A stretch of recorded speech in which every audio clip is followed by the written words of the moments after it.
This is Tech Tuesday, where we shine the spotlight on a trending theme in the world of technology and gain a better understanding of where trends are leading in the world of tech investment. This is Tech Tuesday, presented by the Canadian Securities Exchange. Thank you to everyone online for joining us live today for this week's edition of Tech Tuesday, Private Company Showcase, Smart Cities. Presented by the CSE, we are pleased to have 3 companies and 1 guest moderator. Ashraf Ghadban, Senior Advisor at ReFuel Mobile, Lika, CEO of SingleKey, and Grant Furlane, CEO of LocoMobi World. This week's moderator is Benjamin Mak. He's not only the moderator, he's also the organizer, partner at Ridout Maybee LLP. This represents today's lineup. Our objective in running Tech Tuesday is twofold. First, for companies to gain visibility and traction on an accessible platform. The second is to inform capital markets participants and players and investors about the type of companies in the tech space, while providing new knowledge of what is happening in the world of smart cities. For you, the attendees, we do ask that you share your ideas, leads, possible funding sources, and feedback with the presenters. You may even have a potential strategic relationship for them. You can find their contact information on the right-hand side in the profile box, and please do not treat these companies as marketing targets. Some housekeeping matters. If the images aren't clear or your pictures are incomplete, check your bandwidth, refresh your screen, call your IT department, or go on a different platform because we are broadcasting on YouTube, LinkedIn, and AirMeet. This presentation is for information purposes only and is not a solicitation to make an investment in either shares or debt or to buy and sell stock. Each company will have approximately 5 minutes. Some may just talk, some may do a PowerPoint, and after all the companies have presented, we will move to the Q&A. Today we have as presenters Ashraf Ghadban. He will be leading us off, followed by Lika, and then we round it out with Grant Furlane. And now we move on to our first presenter, Ashraf Ghadban, Senior Advisor at ReFuel Mobile. Ashraf has been recognized throughout his career as a thought leader by colleagues and clients and continues to develop solutions that drive business success. Ashraf has over 25 years of software development and management experience with telecom, mobile, and IT application areas. Ashraf has worked at or with Rogers Communications, Newbridge Network, also founded numerous startups, and has a passion to advise and invest in technology he believes will make a difference. Now, over to you, Ashraf. Hi, Barrington. Thanks for having us. We're ReFuel Mobile. We're powering the future of vehicle data. We're powering the future through data. So at ReFuel Mobile, we deliver direct-to-fuel delivery to vehicles. We'll be moving into the EV market in the future. And how we do that is through data and connected vehicles. The problem today with a lot of consumers is time-consuming cost variations and CO2 emissions. Obviously, as the EV vehicle market matures, there's going to be times where your vehicle becomes immobilized and need a quick charge. That's where ReFuel Mobile comes in. So how we're changing things, vehicle fill-ups have typically been done at the gas station from 1910s, where it was full service, right through to the 2010s, where now you have introduced the electric vehicle. How we're doing it all is through an app. So utilizing technology, utilizing connected vehicles, provides us ability to deliver fuel and or energy, and also collect the specific data elements of those vehicles at any given time. So our vehicles, connect online through to specific vehicles. We plan on tagging how much, utilizing some AI and Internet of Things devices, we're able to determine when your next vehicle fill up is going to be and how much, your current vehicle can drive on the existing tank or charge. So by that, we then can predict when you're going to need the next fill up and just show up and make sure your vehicle is always filled up. We do that through our existing app that we created. We currently have over 7,000 or 8,000 customers that we service for this, including dealerships and fleets that we provide service to, as well as direct-to-consumer customers. And they all utilize our technology to, request fill-ups and deliver fuel to them. The future of the last mile is going to change as we, get into more advanced vehicles. Right now, you go to a gas station and fill up. As we get into the EV market, it's more about the last mile delivery and how you can, charge your vehicle at home or, if you need an emergency charge, where we would come in and do that. Also, in regards to the specific gasoline, same thing. Everybody's starting to get used to, requesting services and getting delivered those services, and that's where we come in. So through the app, you can request. We would show up, deliver your fuel or your energy for your vehicle that day.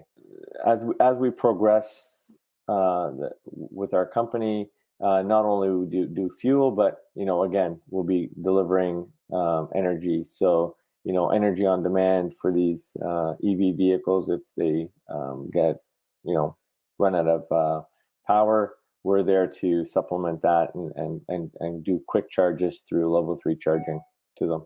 So that's basically ReFuel Mobile and what we hold in the future as we progress with our organization. Thanks.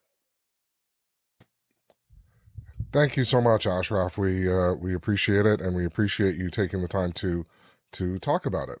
Awesome. Thank you. Next up, Lika. Viller founded SingleKey in 2019 and previously founded Grassroots Limited.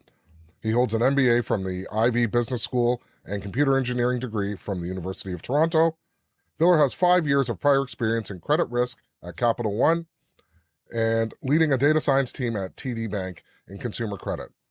The combination of his engineering background alongside 3 years of business development experience and 5 years of business experience gives Viller the breadth and expertise needed to lead and grow this organization. Thank you so much, Viller. Over to you. All right. Thanks for the intro, Barrington. As you mentioned, my name is Viller, founder and CEO at SingleKey. And our mission here as a company is to take the risk, the worry, the stress out of renting for small mom and pop residential landlords. Now, one issue that a lot of cities have been struggling with recently is the lack of supply, of housing supply in the rental market specifically. Vacancy rates are at an all-time low for many cities.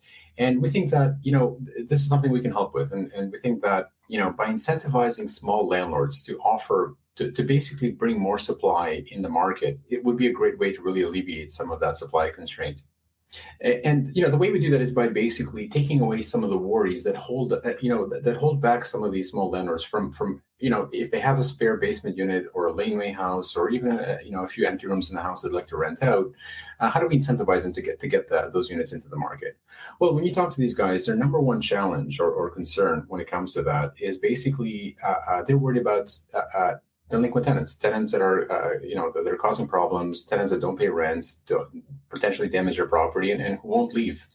And unfortunately, in many provinces across Canada, the average time to deal with a tenant delinquency of having to go through an eviction process for non-payment, for example, is a very lengthy 3 to 4 month period.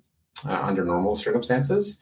So that means that as a landlord, it'll cost you about 4 months of rent. You're going to incur some legal fees and then potentially some damages to your property, easily adding up to $10,000 or $15,000, depending on what the rent is on that property. So this is the number one concern that most landlords have. And at SingleKey, we're the only company in Canada that has taken a head-on solution to this problem to give them the security and the peace of mind to be able to enter the rental market and provide more supply to the market. Now, the way that we do that is we take a 3-step approach. First, we will try to prevent delinquency from happening by providing a very thorough and comprehensive tenant screening solution up front. We offer a $25 tenant screening report that includes a full Equifax credit check, criminal background check, social media scan. We even provide an eviction search in Ontario. And the idea here is to empower the landlord by providing them all the data they need to make a good decision on the tenant before they place them on the lease. Once the tenant has been placed on the lease, we actually offer Canada's first free automated rent collection app or tool which is set up through a pre-authorized debit, and it allows landlords to pull recurrent payments from the tenant's account. And the differentiator here is that we actually also allow tenants, or we basically allow lenders to report those rent payments to the credit bureaus. And that's great for two reasons. That it actually helps tenants build their credit history by reporting the largest monthly expense that they have, on a monthly basis, which is their rent, and use that to actually build their credit score and credit history, which is great, especially for new to Canada or student populations or new to credit. At the same time, it provides them a bit of an incentive to make sure that they're not always late, or they pay the rent on time, so that they can actually build a credit score as opposed to hurt it. Lastly, the rent guarantee. Now, this is our most kind of, this is what we're really well known for. So the rent guarantee is an insurance policy that guarantees the rental income to landlords, even if tenants don't pay the rent. The rent is guaranteed for a maximum of up to 12 months of $5,000 a month or $60,000 in total from the date of delinquency. We also cover damages for up to $10,000 in case of vandalism or willful damage, which is typically not covered by your homeowner's policy. And lastly, we will also cover your legal fees. And typically the way this works is that, hey, if the tenant really is delinquent, they don't intend to pay, after really spending a few weeks trying to collect, we will refer the case to one of our paralegal partners who will undertake the eviction process on behalf of the landlord, taking away the stress and the worry from them and having professionals really handle it. And we will cover the legal fees for that for up to $1,500. So the idea is that, hey, landlords get their rent check no matter what. If there's any issues with a tenant, we step in to support them from not only a financial aspect, but also from a legal aspect to make sure that they have the funding to cover their mortgage payments and property expenses and not be in a difficult financial position. Now, where are we going from here? Well, as a company, we are looking to expanding our value offering to the landlord by offering, first of all, by actually streamlining the rental process. So we're offering an end-to-end leasing platform to engage the customer from listing the unit to screening the tenant to signing leases online to then collecting rent and managing the property later on. In addition to that, we're also going a bit deeper on the fintech side. So we're looking into providing AR financing for rent. So, hey, not only do we guarantee the rent, but we can also pay up to 12 months of rent up front on the lease that we then collect from the tenant. And it's also secured through the insurance or the rent guarantee program. And that makes both products more, synergetic and more value add. And then there's the tenant side. Now, right now, we're not doing a whole lot for the tenants, but that's a huge opportunity area for us because a lot of these landlords are bringing thousands of tenants onto our platform by inviting them to our online rental application. And when they do that, they can create an account and they can benefit from some of the services that we plan to offer to tenants.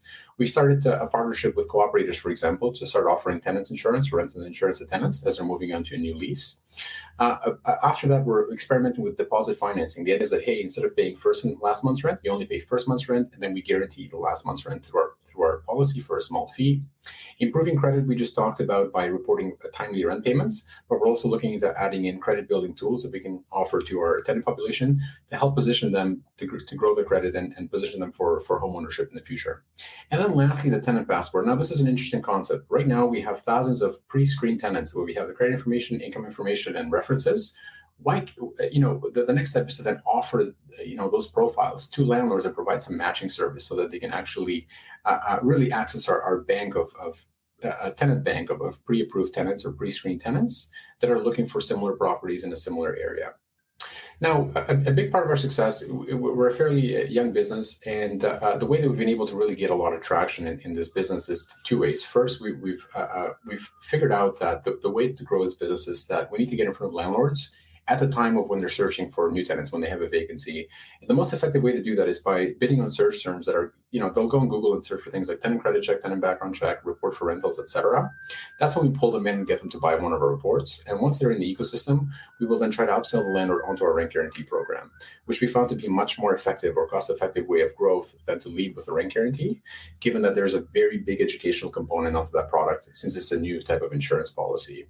This has worked really well for us. We've got some great unit economics on our paid funnel, and our 50% of our traffic also comes in organically. And we've done that by doing a lot of articles to add value to landlords, things that they're searching for at the time of vacancy, as well as partnering with a lot of landlord associations to offer them discounts, to provide educational series and webinars to bring in their membership onto our platform. Now, what is the market that we're going after? Well, the good news is that the small landlord, and we are focused on the small landlord. We're not going after the commercial market. We're not going after large apartment operators. We're going after small mom and pop landlords that own and operate less than 10 units. And the reason for that is that we think we can add a lot more value to this population. they don't have the ability to spread their risk over a large portfolio of units. So the losses, financial losses, will hurt them more. And secondly, they also they don't have the staff in place. They don't have the property managers, superintendents, and paralegals to help them run their business. So we can provide a lot more support on the know-how and legal side as well. Luckily, the small landlord owns about 60% of the rental unit in Canada and about 70% of that in the US. So it's a huge market of about $270 billion of annual rent payments. And for that reason, we're keeping our business as scalable as possible to allow us to reach customers across borders and provinces very easily. Now, the last thing I'd like to talk about is COVID. COVID has had a huge impact on our business, as you can imagine. During COVID, we've seen a lot of, a real impact in the rental market. With the province has taken steps to really kind of put a stop or put a pause on evictions during this period. And we noticed that this was a bit of a nightmare period for a lot of small landlords out there, because many of them were really stuck carrying 2 or 3 mortgages during that period, and they had no recourse. They went 12 months without getting a rent check that basically counted on to cover their mortgage payments and property expenses. It became very difficult for them to also sell and exit that property, because it's hard for somebody to buy property with a delinquent tenant on the lease. So, I think it really highlighted the problem that we're solving, and it made it really much worse. And we saw a lot of demand for what we were offering, for the safety net that we provide landlords and the financial support that we provide them. So we think that this is really a great time for us to really step up and become the leader in providing risk management and a bit of a safety net for small landlords out there. And most importantly, we were able to get through COVID during this very high risk period without incurring losses and without going into the red. So now we feel like we're very well positioned to become a leader in this space, and that's what we intend to do in the next 2 years. Thanks for your time. Thank you so much. We really appreciate it. And of course, you and your company are offering some peace of mind. Absolutely. Last but not least, Grant Furlane. Mr. Furlane is a noted serial entrepreneur and brings over 40 years of technology experience, specializing in smart city and transportation, network security, cloud computing, loyalty programs, and parking, transit, and tolling industries. He's been involved in over $600 million in technology investments. He's built 3 transportation tech companies that established the vanguard for tracking and monitoring vehicle movement. Considered to be an expert in the threat prevention automation using AI architecture with machine vision, Mr. Furlane has developed many robotic platforms. Metaverse is the most recent development that Mr. Furlane has started to phase out. And with that, and I'm going to turn it over to Grant. Well, thank you very much. And it's, I got to tell you, it's humbling following the 2 companies that have just presented great work. And it's very exciting to see these companies come out and do the things they're doing. So for me, it's been I've been involved in about 50 companies, 50 startups, along with my partner. But this one here was a vision that started when I was young. And so I won't propose my age, but you can tell by reading my bio. And it was, I always felt in my early 20s that you can build all the cities you want. You can build all the buildings that you want. But if you can't get there, they're useless. And so my thought was congestion will be our major problem in the future. When I started the World Symposium Intelligent Transportation, there were 3 members that I met in Amsterdam. Now there's 10,000. So at that time, people thought it was a crazy idea that, transportation is our whole future. And so what I set out with LocoMobi, my last venture, which has been around for a few years now, was develop an infrastructure that moved people and vehicles from point A to point T to point C. And what I mean by that is when you leave your home, I'm going to put you on the best journey you can have. And when you land somewhere, we're going to put you in the right place that's most efficient from several standpoints. One is the most efficient and time consuming, get you there at the best possible time. 2, in the most efficient manner, and hopefully in the greenest possible manner. So the idea of the company was to build an infrastructure that specialized in intelligent vehicle access, moving people around in several ways through parking, toll highways, and curbside and drive-through technologies, because you know what? It's all what we're all about. So what LocoMobi did is we set out to figure out how to do that frictionless. And so for 28, 30 years, I was trying to figure out how you can move a vehicle around frictionless. And I mean, no cards, no tickets, no fobs. I mean, truly frictionless. And of course, that was impossible to do at the time because we didn't have this thing called the cloud. And so until you had the cloud, you really didn't have anything. And so when I started reading about the cloud after selling my last venture, I remember saying to my wife when we were retired in California, we're moving back to Toronto because I have this new idea. It's called the cloud. And so we set out and developed the first cloud portal ever for intelligent transportation and went to the cloud probably a few years ahead of everybody. And now that the cloud was there, I figured with the cloud, you can move people around. So I set out to figure out the best media to do that, and that would be the license plate. Now, because we're only getting 88% read rates, and hence the 407 that we're all accustomed here in Toronto, I knew that wouldn't work. So we created a algorithm that took the read rates of vehicles by using AI and artificial intelligence and taking the DNA of the vehicle and the plate to get a probability match in the high 99.99% area. So therefore, now we are in the position where we can now move you around efficiently. We secondly said the second time behind that was we were going to have a backup. So I set out and developed the first pay-by-phone location-based mobile payment and patented it, which is we own the patent worldwide. So when you park in a place, you know where it was developed.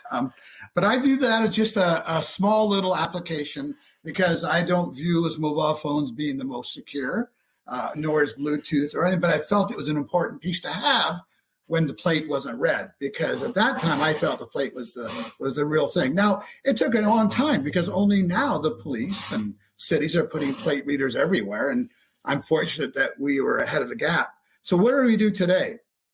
Well, we take people who we register them into three different types of scenarios. You have a smart city, which is a collaboration of all the things we do on what we call the Internet of Things and on the cloud. The second part we have is the smart community, which is, you could say, is a community of 20 buildings or 20 areas of cars and people. And we try to communicate them all together, move them around, give them different types of merchant applications to pay for things and interact, as well as, and then we have finally the building, and the smart building is the core, because that's where the people live and park.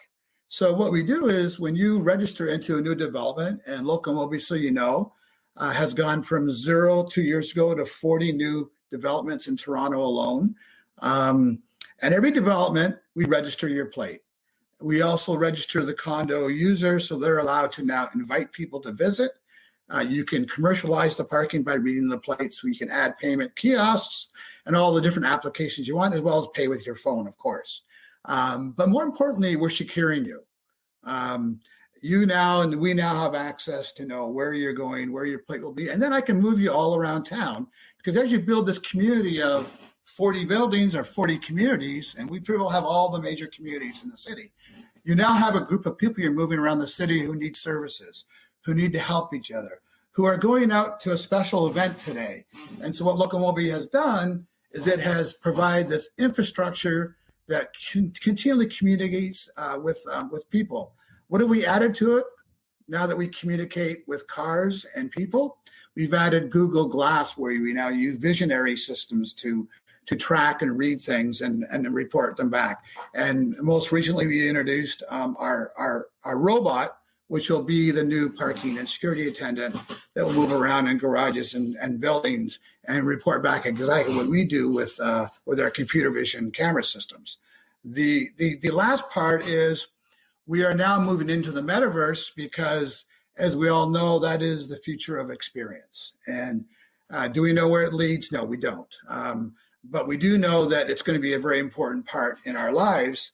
And as to far to even Facebook has now changed its name to Meta, and Microsoft has bought the second largest gaming company in the world, all because we know the future is going to be the user experience. So we have already started to develop that. We are a company that has grown double every year in this last 3 years.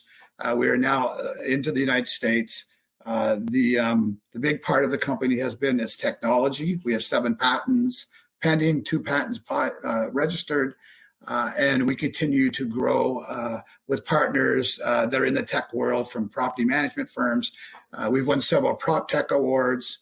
And so from our standpoint, we think the future is bright for anyone in the infrastructure world. And I'll pass it back over to you. Thank you, Grant. Really, really appreciate it. And, the amount of expertise and experience that we have with this group is, can't be understated. And to sort of play off of the last things that Grant was talking about involving patents, it is now time for the Inquisition, and leading that Inquisition is Mr. Benjamin Mak. Benjamin assists public issuers in building their patent strategy that clearly tells the story of the invention to their stakeholders. Benjamin is both a lawyer and engineer, and has particularly assisted clients with their artificial intelligent patents. Benjamin is a partner at Ridout Maybee LLP, a specialty intellectual property law firm in Canada. He is also actively involved in the tech community and frequently connects technology companies with private investors. It seems like we have a little bit in common in trying to connect people. But for people that don't know how Ben and I, we met randomly at a conference years and years and years ago, and then we were reconnected through a mutual friend.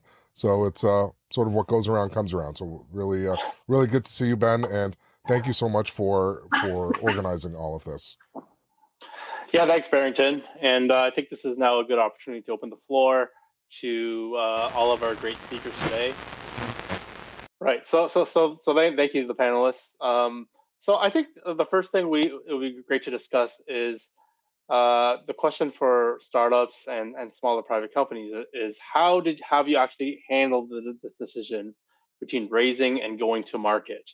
And what advice would you give to other smart city companies looking to raise rather than approach customers and grow organically? So perhaps Ashraf can kick us off, and then maybe Viller can chime in. Yeah, sure. Thanks, Ben. So that's always a big debate is, how you grow your company, right? And it all depends on the customers that you currently have and the growth projections that you currently put in place. Capital, to me, is used to grow and escalate the company at a quicker pace than just growing it organically. I previously had companies where I grew organically, and I had companies where we actually raised some capital to grow. So you reach that inflection point where you determine what, is it, do I want to really blow this up and increase sales and growth quicker to beat competitors, or to hit a market quicker, then you'd go and try to raise that capital. If you can use your existing customers and continue to grow at a quick pace with your current customers, if you have a great product, you might not need to raise capital. And if you don't need to, that's always a good point too. So those are the two thoughts that I always go through when I look at, do I raise capital or do I keep it organic? Thanks. And maybe Viller, if you want to chime in, you might have to unmute. Absolutely. If I can just add to that, I think, there are a couple other considerations. So I think, raising, sometimes it's not a choice, right? If you're a first-time founder, you're not a repeat founder, you don't have a great reputation or a great network, you won't be able to raise money before having some sort of proof of concept. So that's not always an option. It also depends. I feel like it also depends on the type of business, how much tech and research is required to really, commercialize your product. If you have the ability to bring your solution to market with not a lot of investment, that definitely take that route, because getting proof of concept, proving that there is market demand for it, is actually very valuable for raising capital. And that was our experience. I think we didn't, it was my first time really kind of getting a business off the ground. So we had to get traction right away. We were able to kind of get started with some small friends and family funds, but to really raise a real round, we had to grow our business and then show proof of concept and demand.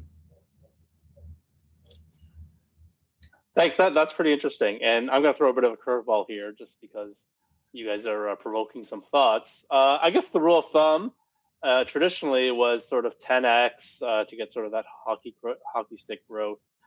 Just wondering, like, what do you think that benchmark or rule of thumb has started to be? Whether 10x is maybe even too low these days, or things like that. Just wondering if Ashraf wants to chime in. So maybe that might spark some discussion. Yeah, that's a great point. I think it's the market that you're in will determine the 10x. So if you're in the U.S. and you're in a certain market, people are investing at the idea stage there, where you don't even have anything, right? In Canada, what I find is it's more about the show me state. So show me, and then I'll invest.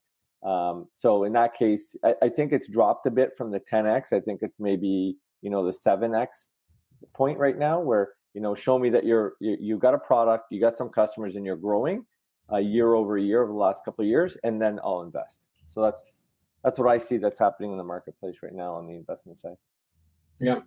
Yeah, and I think just one last point as well, Ashraf, to just add on. I would say, it also depends on whether the money can be a competitive advantage. In some industries, in some cases, it can be, especially if you're in a low barriers to entry, highly competitive business, and raising money allows you to move faster and beat out competitors to market. That's something you should definitely consider, and especially if you see clear ROI to that marketing dollar. You've got a great kind of, let's say, marketing funnel that you can get strong ROI out of. Definitely kind of go that route, because otherwise people can leapfrog you. And that was one of the concerns that we kind of decided to raise money this year, as to really just move fast and kind of leverage our position, especially post-COVID, to make sure that we can kind of basically keep competitors at bay. I'll jump in here. So first of all, I bought this company from the Silicon Valley, and my partner is one of the most famous tech guys in the Silicon Valley, who invented many famous companies. And I met a lot of Canadian companies down there whose only goal was to raise money. They didn't care about their profitability. They only had an exit plan. Okay, so number one, what is your exit plan? If your exit plan is to exit and just raise a lot of money and get out before you're profitable, that's a plan. And that's much different than raising money to be profitable. The second thing is you have to consider is, what kind of dilution do you want to make to your company? Too many guys go out and raise money and end up owning 2% of the company. So when you're going to raise, you can look at what is the valuation of the company and how many raises you're going to have to do. And are you going to be diluted? And you may choose to go debt versus equity. You may choose to say it's better to convert later. A lot of startups that I've been involved in have blown their brains out with their money and ended up zero. I was involved in almost 50 companies that I've seen greats and starts. But I think if you have the plan doesn't have to be profitable. The plan could be, you're going to grow it, create something big, and it's going to merge with something else. That's not bad, okay? But if, say, I'm going to do the normal thing, that's the Canadian way, we'll say, make money, profit, that's the Canadian way. That's what we do. But I got to tell you, in Canada, in Toronto, this is a hotbed for technology. This is a great, great city. And there's lots of capital here to invest in great smart city companies. And I think that don't sell yourself short. I can tell you that there are funds designed for every type of business, whether you're a prop tech. Like if I was in the business that had insurance, there's insurance funds, investment companies that use their insurance. It just wasn't the way it was when it started out. So I think there's lots of opportunities to raise money. Yeah, and I think on the dilution point as well, Grant, when you're trying to decide between go to market versus raise early, I think the longer you can wait without raising money, the better terms you're going to get, right? So if you can sustain the pain and kind of go lean for as long as possible to get more traction, you'll get better terms, you'll get less diluted. 100%. Yeah, and that's why we call debt too, though. I mean, very few people know that there's a lot of companies that only do debt with conversions. And that allows you to do is convert when the company's worth more money. And then you all win. But traditionally, I've always owned 80% of my companies until we've actually done our third raise, which, we've been on the third raise now. And I still own the majority of the company. Why? We were able to get to that level where some guys don't have that at the end. And if you can do it, absolutely bootstrap it and bring in good. And the final thing about raising money, guys, it's all about your experience. Mm-hmm. No one's partying with a lot of money if they see a team that's young and does not have it all together, or has that nice advisory board to help them. They like that. They feel comfortable. So there's lots of things to consider. Yeah, and you know, if I could just throw one more thing in there, is that having just gone through this process, especially as a first-time founder, and really the first real round that we did, it's a real grind. Like it'll pull you off your business for 4, 5, 6 months at a time. And by the end of it, I was doing the math and I was thinking, hey, if I had spent this time acquiring customers as opposed to investors, I'd probably be in the same place at the end of it. Yeah, you're right, Miller. It's raising capital is not easy. And I think it's going to get harder just because of the way the capital markets are right now. It becomes a bit harder to raise. So, you know, raising money is not easy. It's difficult, and it is a grind. People aren't just throwing their money around anymore.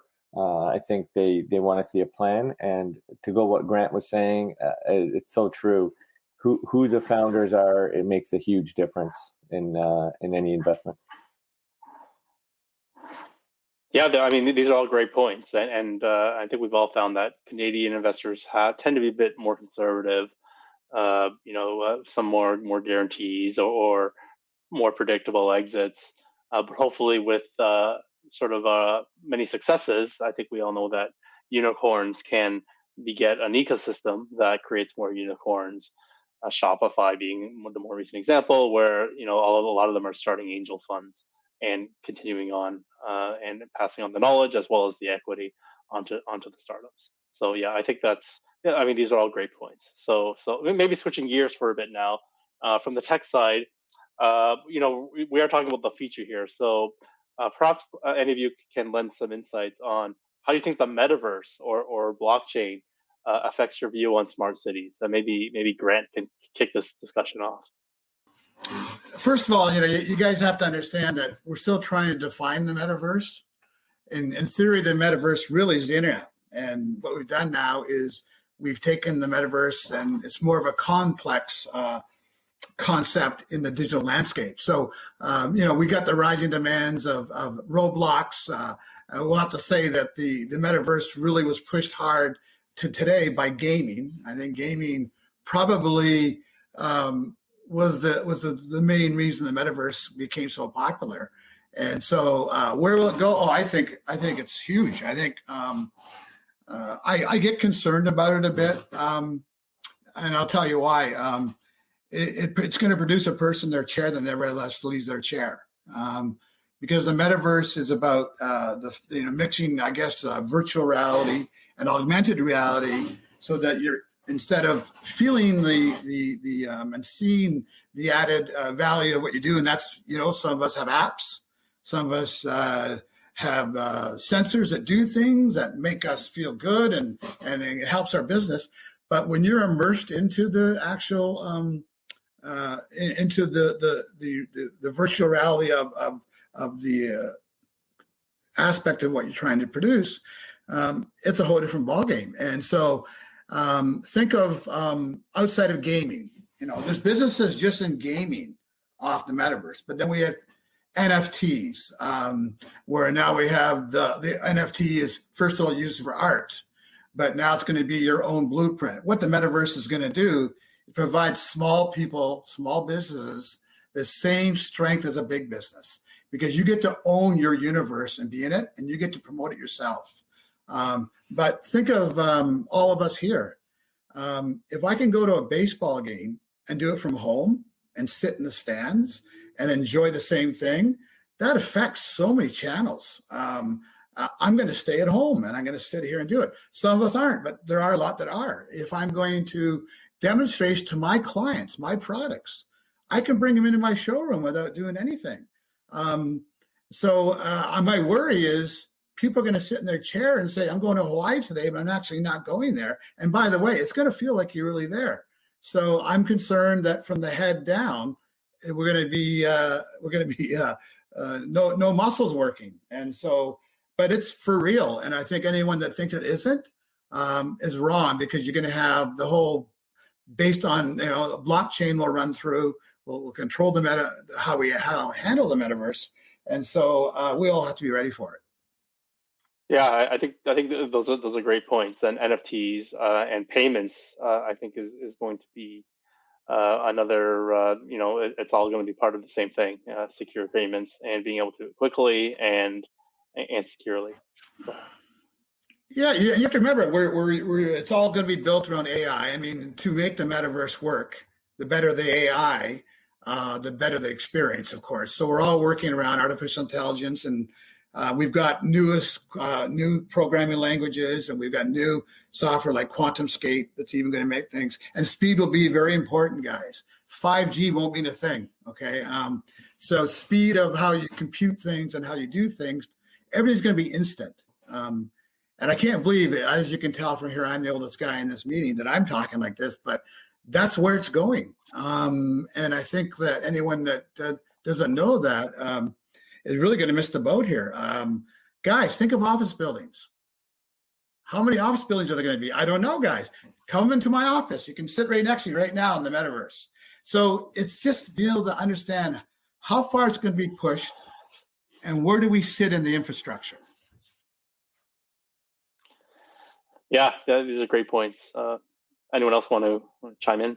I'll just chime in just a bit from our kind of perspective, or our business, which is in the residential rental space. In our world, just like every other industry, we saw a big push of adoption into the, obviously to pushing people online. And real estate has traditionally been a bit more of a slower to innovate industry, and COVID has really kind of expedited that. Metaverse could be the next step there, right? What we saw, for example, is that especially due to COVID restrictions on showings in person, etc., we saw a lot of people do this virtually, right? So you'd book a meeting with your realtor or with your landlord, and they'd walk around the house with their phone and show you a Zoom kind of showing, as opposed to in person, and people would felt comfortable making those transactions online, signing a DocuSign instead of a lease in person, paying online, etc. And I think that this is just the beginning. I think the next step is basically, hey, you go online, you find a completely 3D rendered version of your apartment that you've seen some select providers. You probably walk through it, Viller. You probably walk through it. You walk right through it. I mean, it's amazing. Absolutely, and perhaps even some kind of like AI kind of presenter or agent that can really kind of walk you through the entire specs. And it's completely self-serve. You basically view the apartment, sign the lease online, and grab the keys and show up, right? And without having to meet a person at all. I think that's where we're going to go. Where we're going. And I think the benefit of that, obviously, is it provides a lot of liquidity and kind of less friction in the market. It makes things a lot easier and smoother for people, and provides almost like an online commercial platform or e-commerce platform for the rental market, which is really interesting. I think you're right, Viller, and that remember, I think you're right about COVID. COVID pushed us there faster. We all wanted to be less frictionless. We wanted to be frictionless, and we wanted to be stay at home or even stay in an office and not move. But the fact is, COVID only pushed the limit to where I think the visionaries knew it was going, but now we're all there. And I think that if we've prepared ourselves technically, and you guys know what that means. If you have the AI and you have the ability to adjust, you'll be there. I think the people who stayed back in the legacy world of the old way of doing it, they're going to have a tough time. I really think it's going to be very difficult. Yeah, absolutely. And I think, Grant, the technology's always been there. The challenge has been basically educating the customer and getting them used to it, right? And that's the biggest part. Exactly. And I remember in March and April 2020, we thought that was the end of the world because listings, literally rental listings went down to zero. You couldn't go and see a place in person. So innovation was not just an option, it was mandatory for this industry. So it really kickstarted things. And I think, it gets even more interesting when you kind of pair the metaverse with kind of IoT technologies and sensors. We're seeing now smart locks be the new thing where, you book a Calendly link online, it books a time on your door lock, you show up there, you hit the code and you walk in and do your own viewing. If you'd like to see the place in person. Now we're seeing noise sensors and all cameras and all kinds of self-serve tools or IoT devices being used in apartments for showings. And I think that trend is going to continue to the point where it becomes fully self-serve. Yeah, and maybe maybe I just throw this out there. Are any of you planning on accepting cryptocurrencies in your pipeline, or was it, is the market not ready for that yet? On our side, that's something that's always been it's come up. I don't think we're there yet, just because a lot of end consumers don't have the ability to do that. But I can see that being something that comes into play in the next couple of years for sure. Where collecting payments with cryptocurrency is going to be the way, right? We've seen Tesla announce that, and then turned it off. But paying for things with cryptocurrency is going to be that. And I've even seen that in the home buyers market, not necessarily in Canada here, but in other places where you can buy a house with cryptocurrency. They're accepting it, right? So I think it's as that matures a bit more over the next little bit, you're going to see that being a thing where I can buy a house with five Bitcoin, right? Well, the big problem with crypto is it's here for sure. I mean, but the reason you've never seen it mainstream is because everyone knows that, like a Bitcoin, if I were to develop a quantum physics-based program, it would break through the firewall of crypto in about 5 seconds, okay? And everybody knows that. So what we're trying to do, and my co-founder and Barney Pell, who is an expert in this area, is develop programs that defend against rather than be the aggressor. And so how do you send data, split data, and share data, particularly when you get into a blockchain where you're owning your own data, you're owning your own money. We all want that, actually. I think it's pretty great to own your own money, but then you got to protect it. And we're not there yet. I think we will be. But the old future of the cryptocurrency is all based on security. Yeah. It would be out now. It's all based on security. And we will get there for sure. We're working on a program now called World Secure that breaks up data in pieces as it leaves and comes back. And because we felt that if you're going to send data, it should be secure more than what's out there with firewalls and so on. Well, that's the same thing with any crypto. Firewalls don't mean a thing. They just don't mean anything. A quantum system will go in there and figure its way around there and drill around it in no time. So I think once we get that, we'll be there. Yeah, I think it's a whole discussion on cold storage or hot storage and how to do it. Yeah, absolutely. In our space, I think the more interesting part, more so than the currency itself, is the actual ledger. The big debate now, especially in the rental market, is that the go-to way for screening tenants and approving leases is credit scores, right?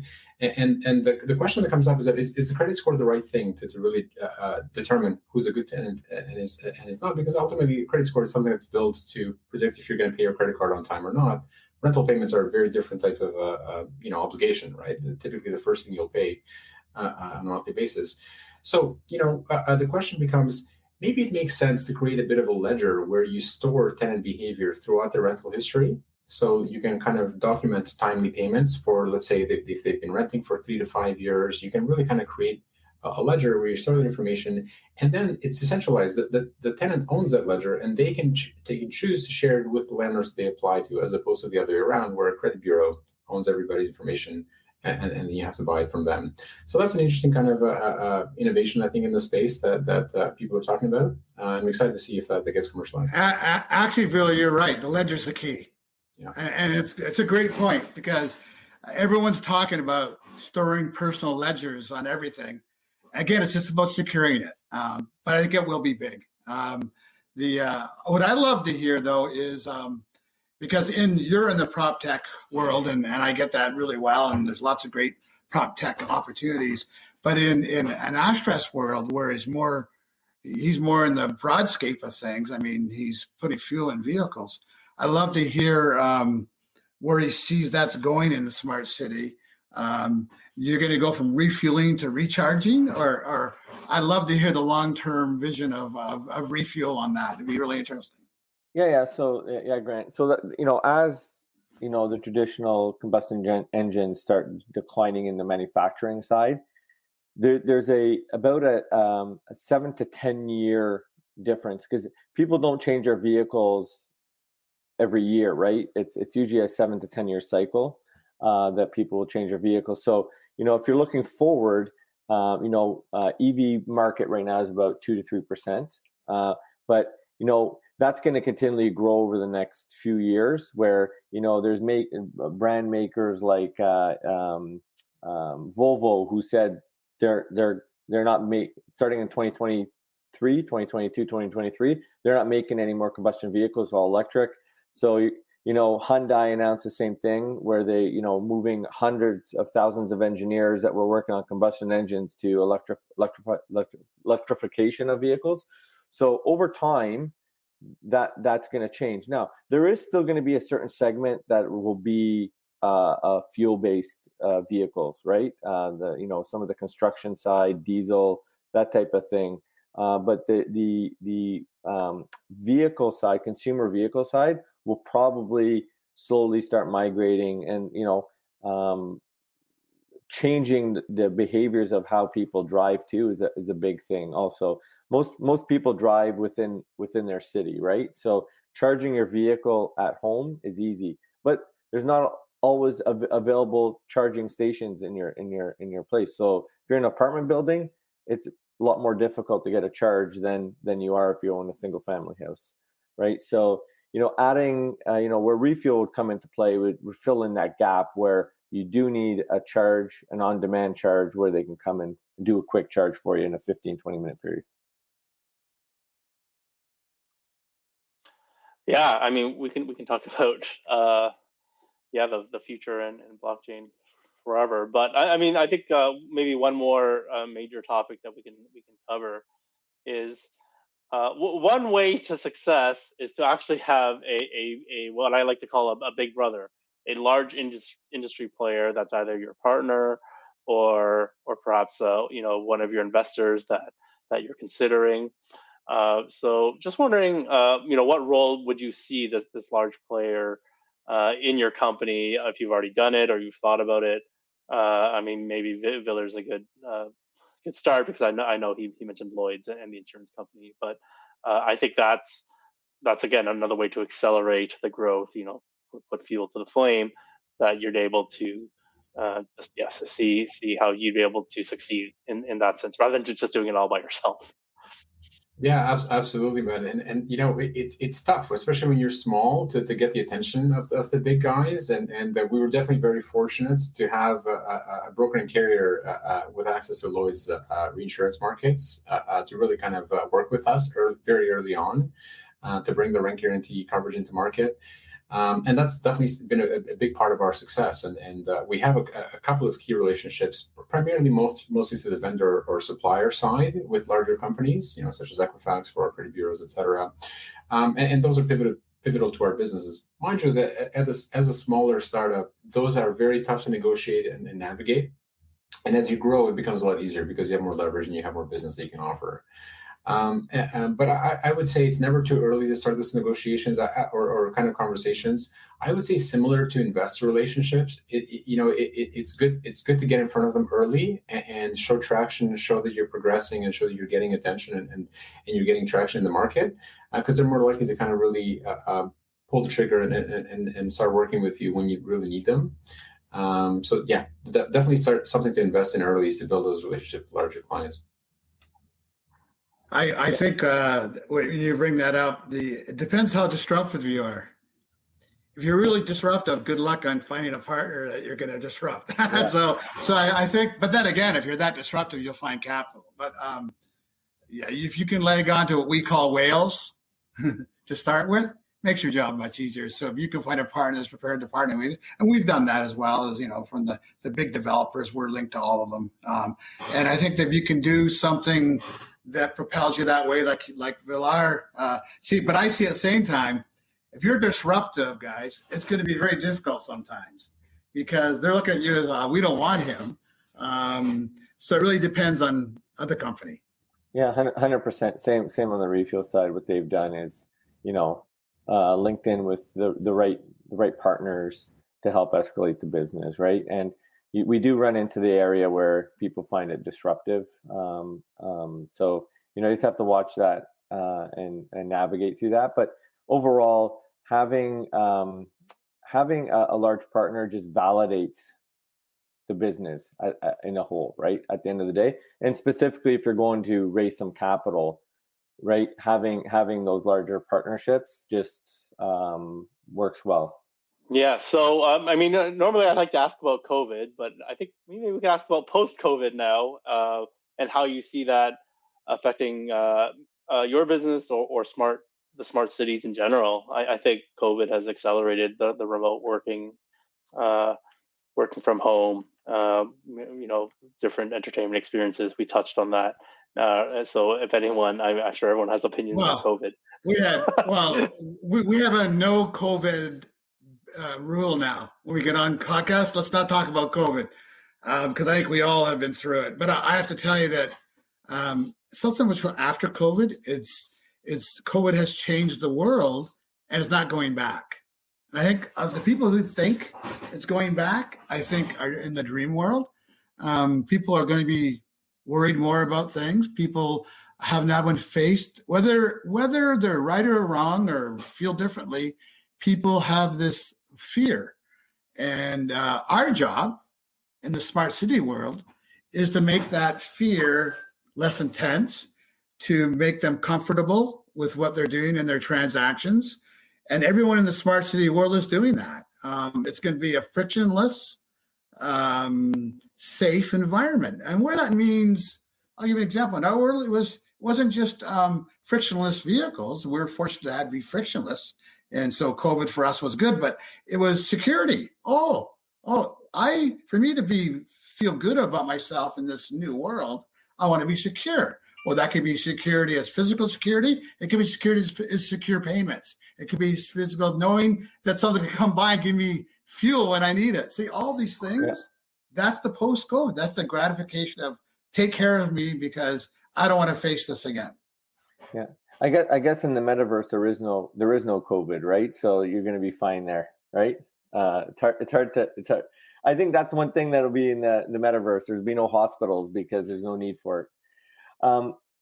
But for us, COVID did affect us, less drivers, less things. But really, what's affecting the business on our B2B side is the chip shortage in new vehicles, right? Like that is a afterthought about COVID. But if you look at the supply chain that's happened and the COVID effectiveness on it, it affected a lot of businesses, right? And we were part of that business. But as we move past COVID now, and hopefully, the spring, the summer, and then the fall, I think we'll be, I think all of us will be in tune to now working with this potential disease being here forever, right? Like it is what it is, I guess. Yeah, absolutely. I think as a business, you can't not have a COVID strategy now. It's become part of life. It's changed how we live and work. I think specifically to the rental market, what we noticed in the last years was, first of all, we saw a bit of a flight from the cities. People, realized that, hey, they didn't have to be co-located to where they work. They can work from elsewhere. So a lot of them chose to basically move towards a lower price market where they can get better bang for their buck for whether they're owning or renting. That caused a bit of a vacancy spike in a lot of urban centers, high density cities, and we saw prices plunge in 2020.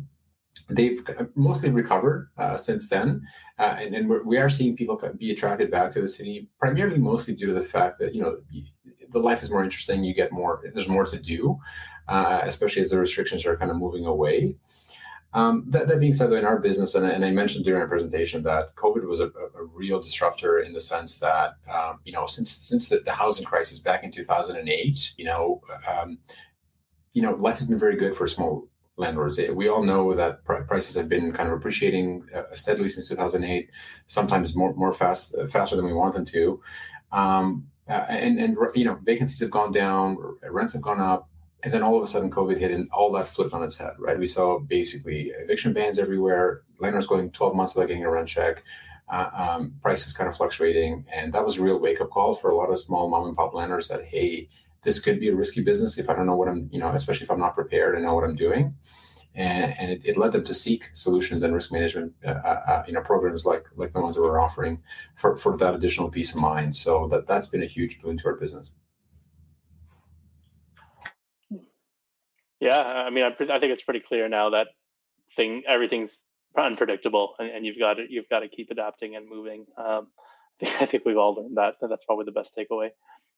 So yeah, I think now's a good time. Just we'll go around and any final thoughts, and then say your thank yous if you don't have anything that you kind of forgot to say. So maybe Viller, just any final thoughts.